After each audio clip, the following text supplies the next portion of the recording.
జాగ్రత్తగా గమనించండి. ఓం శ్రీం అశ్విన్యే నమః.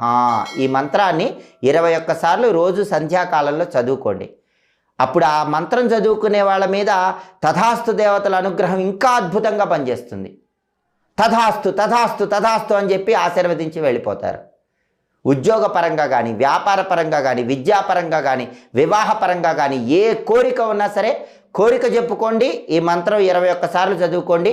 రోజు సంధ్యాకాలంలో సూర్యాస్తమయానికి ముందు వచ్చే 24 నిమిషాల కాలంలో ఈ మంత్రం చదువుకోవటం ద్వారా అశ్విని దేవతల చేత తథాస్తు అని చెప్పించుకోండి. మీ కోరికలన్నీ తొందరలోనే నెరవేర్చుకోండి. సర్వే జనాః సుఖినో భవంతు. స్వస్తి.